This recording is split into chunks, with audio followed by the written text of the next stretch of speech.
Welcome to the Fleet Success Show.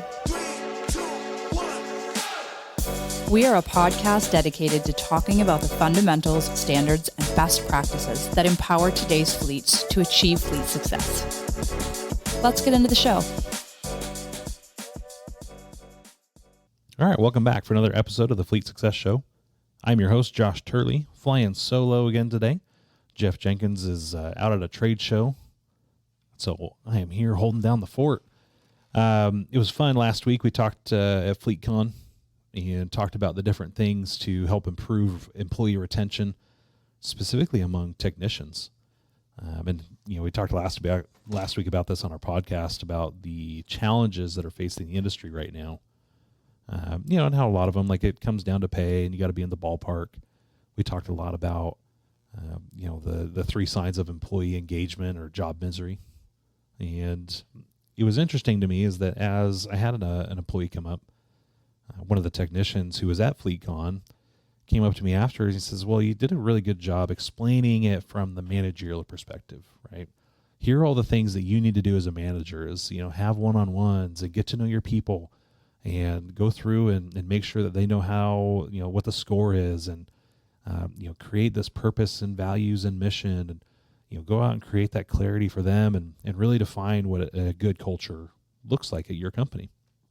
And he said, what about those of us who are not in management positions and, are just, the mechanics in the institution?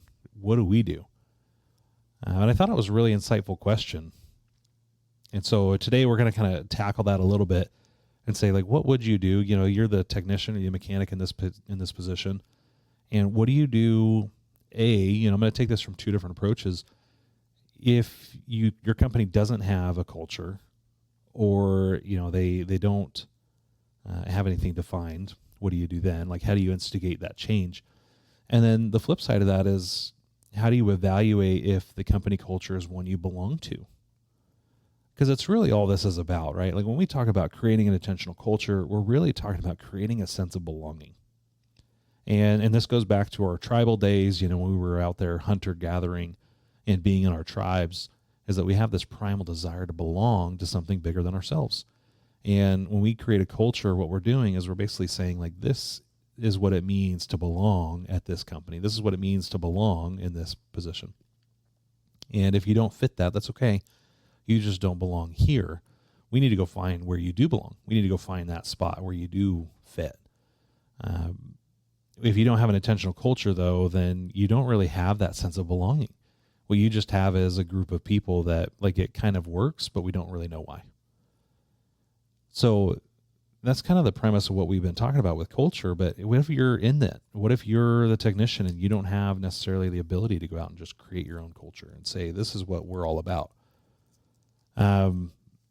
So from the first get-go, we'll talk about, what if you don't have one? If you as a technician, you see the value in this and you say, I would really love to work for an organization that has this type of clarity. I will tell you is that I was kind of in that same situation when I first started on this journey. I was I'm not the CEO, but I know this is what we need to do. And so you have to lead up, right? We talk a lot about leading up and down the chain of command. It's easy for us to say, well, we're the manager and we're the boss and we're to lead down the chain of command. But you also have a responsibility to lead up the chain of command. And that means giving feedback and giving suggestions. And you have to be smart about it, right? Emotionally intelligent about it. You don't want to come into your boss's office and say, you've been doing everything wrong and I'm here to help and make sure you do it right. That probably won't work very well. So you might want to try a tactful approach. And sometimes what I've seen is hey, I was at this conference and I heard this person speak and it really resonated with me. And I don't know if you've ever given this any thought, if you've ever heard of this before. And what you want to do is really give them the benefit of the doubt, give them an opportunity to kind of discover the solution on their own.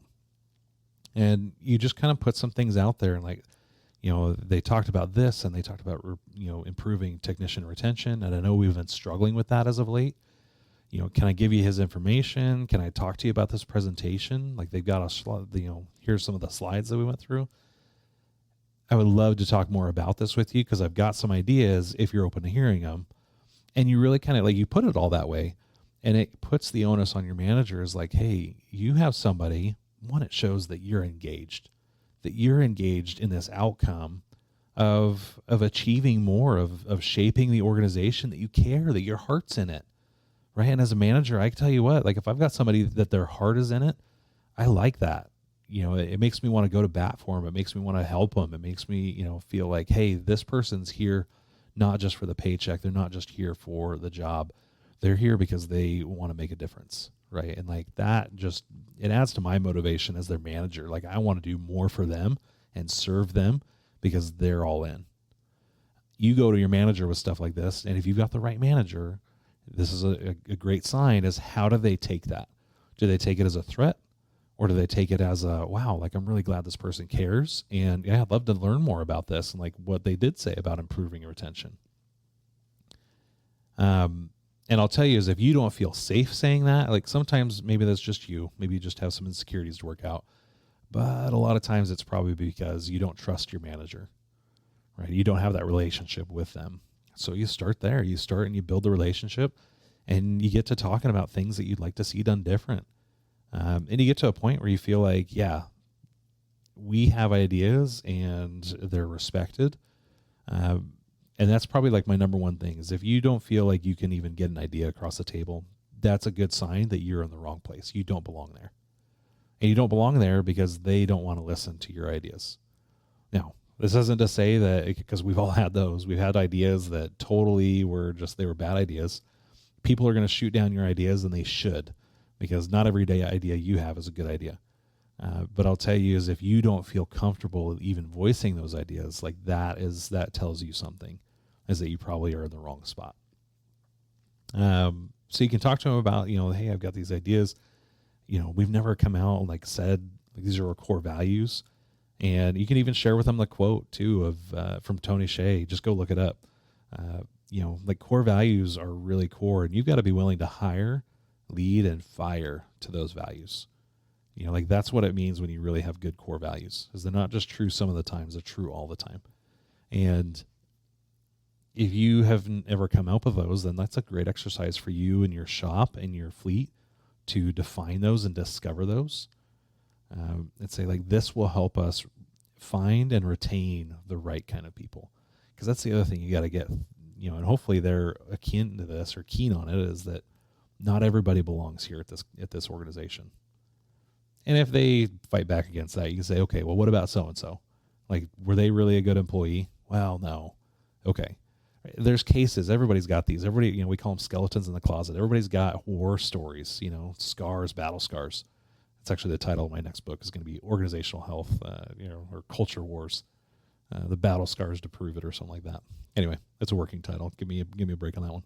So you sit down and you kind of talk about some of these ideas, and you help shape it as a technician, right? You lead up and you help convince management that this is something they should really invest the time in creating that type of culture.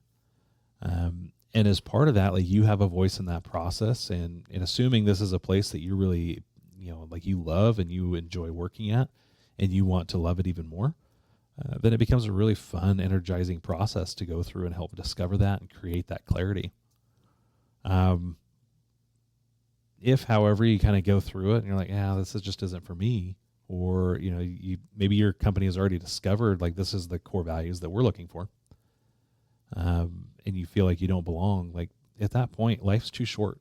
And so my recommendation, and maybe this is counter, a lot of fleet managers are going to cringe because they'll be like, you should just quit.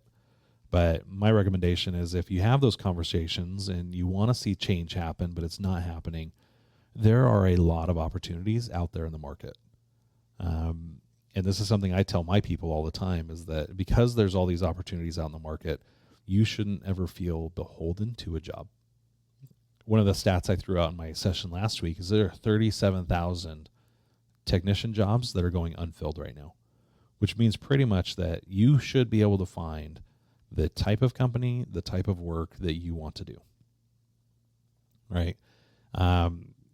It doesn't mean necessarily that, I could just go out and get my own check, or I can go get a raise every time. And yes, you can go do that. You're not, my philosophy is you don't just chase the almighty dollar, because at some point, like, you get enough money that now it doesn't matter as much as finding a place that you really love working. And so My perspective on that is that if you do find that you're just not into it, or that you're at the wrong company, or nobody wants to listen to this idea, like, hey, I think we should really create a purpose, values, and mission, and we should have an environment where we're doing one-on-ones and we're, eliminating irrelevance and anonymity and immeasurement, right? Like, we're getting rid of those things that cause job misery. If I'm not working for a company like that, I'm going to go find one. And that was kind of my advice to the gentleman I spoke with last week was help try to create that environment in your shop. But if you can't, then go find one that does, that either already has it or is willing to do that. Now, the willing to do that, it's harder to suss out, right? Like, you're doing this interview process. If they don't already have it, you can't really tell if they're really open and willing or they want to do that. Maybe, you're talking to the fleet manager like, oh yeah, I would love to have people on board that want to do this kind of thing. Maybe they have a vision. And this is why I think it's so important that as you're interviewing, you're not just interviewing for the role, but you're also interviewing the manager and you're interviewing the leader, and you're getting an idea for like what their vision is and what do they want to go do with it. And do you align? Does that excite you? Because I'll tell you what, is if some leader or manager has a vision and it doesn't excite you, what do you think you're going to be working on every day? It's not going to be your vision. It's going to be theirs. And so you got to find something that you're aligned behind, that you can give your effort and energy to and feel good about.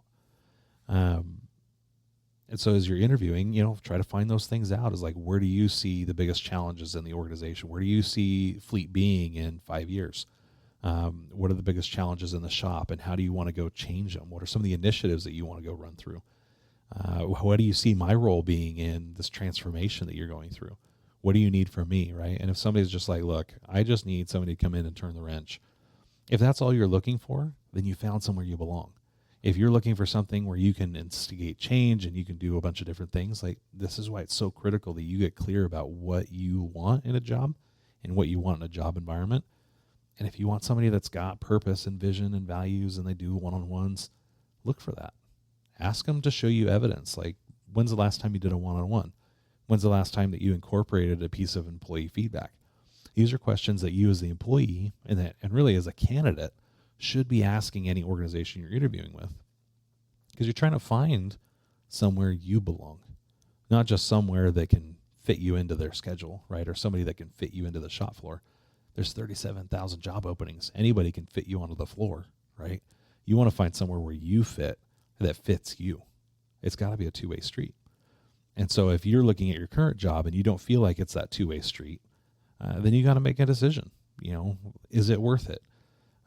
Maybe you like the location. Maybe you like the benefits. Everybody has a price. And so you have to ask yourself, like, is it worth it for me? And if it is, then keep working there and have fun, right? Like, find ways to find the engagement. But if it's not worth it to you, like, hey, we've got this really great pension, but man, I hate coming into work every day. You're selling your soul for time, right? And the way this works is you can make more money any day of the week.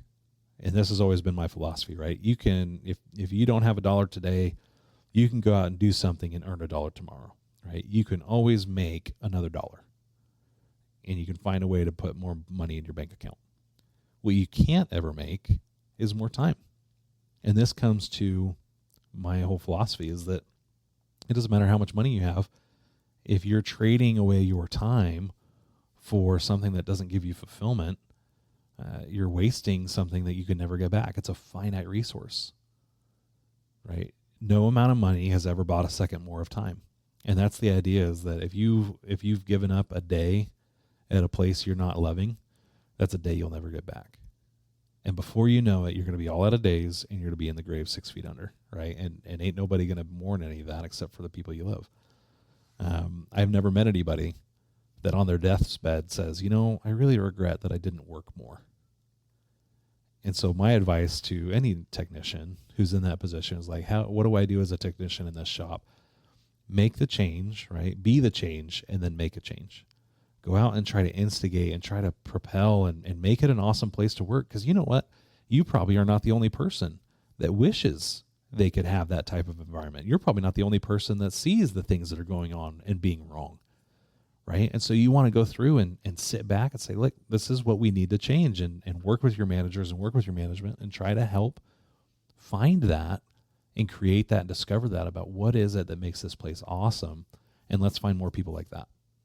And where are we going? And what's the mission? And what's our purpose, right? If you can't shape the change, if you can't shape it at your current location, then be the change, just make it.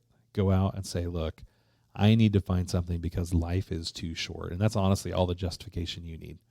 Now, you might have to, talk to your spouse and make sure that, your husband or your wife are on board with that. If you're married, if you're single, this gives you obviously a lot more freedom. But the idea is that you need to look at that and say, what am I willing to trade my time for? Because at the end of the day, we're all self-employed. You guys are getting like my employee sermon. This is what I tell my team all the time. We're all self-employed, right? Like we are in an agreement to sell our time and services for a paycheck, right? Now, it just so happens that we're a W-2 employee versus like a 1099 or, somebody working on Fiverr. But if we had that self-employment mentality more often, I think we'd realize like we need to make sure we pick the right clients, like we're picking the right people to work for. And when you're saying that, like you're talking about like, who am I going to sell my services to? And is it the job I want, right? Like, is it the service that I want to sell? And are they paying me the right price? So that's my advice is if you're in an environment, lead from the bottom, right? Lead up. Help encourage your managers to look at things like purpose, values, mission. Share them the slides from FleetCon if you were there. If you weren't, go read a book. Read a book like 5 Dysfunctions or read a book like The Advantage, and just say it in passing, like, hey, I read this really awesome book. I heard it on this podcast. What do you think about this, right? Give them a copy of the Fleet Success Playbook. Give them a copy of, send them a link to this one. Yeah, send them a link to the podcast. Hey, I heard this podcast and they're talking about some really cool, awesome, radical things. I thought we could use some of this in our shop. And then follow up with them a week later. Hey, did you ever get a chance to listen to that podcast? I have to tell you, no, not really. Then it wasn't a priority for them. You have to kind of set the urgency for them too, right? It's like, oh, I think it's going to be really important. Like it's really critical. Here, just go listen to this one, right? And you kind of pave the road for them a little bit and really do all the hard work for them. And then just follow up with them. And again, if you get to a point where you're like, okay, they're clearly not going to change, then you need to. Right? But hopefully the fleet managers out there are like, okay, like I'm open or receptive to new ideas and I want to hear this. And like my tech is saying this is really important. And if he really values your opinion, then, he'll come listen to a podcast or read a book if you give him a recommendation. A couple of the ones that I recommended during our session, right, about creating clarity and creating vision and all that was The Advantage. We talked about 5 Dysfunctions of a team and the ideal team player.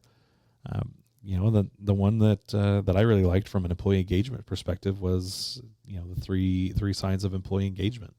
And all 4 of those are Patrick Lencioni books. And so, they're going to be good. Jim Collins is another one that's a little bit hard of a read, but it's super scientific and really it's got some awesome data to back it up about companies that create a vision, right? So if you read like Good to Great or Built to Last, both of those are awesome books about building great, enduring companies and what they all have in common. And any leader worth their salt is going to want to gobble that up. They're going to want to know that information and implement some of that stuff. So you can just start there. Start with some book recommendations or start with a podcast. If they want to, send us a copy. If they want to get a copy of the Fleet Success Playbook, we talk about all this stuff, right? And why it's important. And if they want to be a successful fleet manager, or as we like to call it, a fleet success manager, versus just a manager of fleet or a manager of fleet maintenance, have them go to fleetsuccessplaybook.com or fleetsuccesssummit.com and they can, check out some of the resources we're throwing out there. And again, if they don't want to, if they're not receptive to it and they don't want to make the change, give them a chance. But if they don't want to and they're just flat out like, no, we're not interested, and make sure that you give them that chance, right? And they're not just busy, because everybody's so busy right now. It is crazy. But if they're just, not interested, then you got to make that decision for yourself. Nobody else can make that decision for you. And it won't be that you could stay there and you probably could be just as fine, figure out if you can be happy there. But if you can't be happy and you decide to stay there, then you are selling yourself short. Like you are purposely handicapping your life. And that makes me sad for you. So hopefully that comes off the right way. But I just want to remind everybody, we do have the Fleet Success Summit coming up, and we're announcing speakers for that, I feel like, left and right. That's going to be March 21st, 22nd in Las Vegas at the wonderful Luxor Hotel and Casino. And you can go to fleetsuccesssummit.com. Go register for that. Check out any of the details. And until next time, I'm your host, signing off. Thanks for joining us on this episode of the Fleet Success Show. If you like the show, we'd appreciate your 5-star review. Be sure to subscribe anywhere you listen to podcasts and come hang out with us on social media at Fleet Success. See you next time.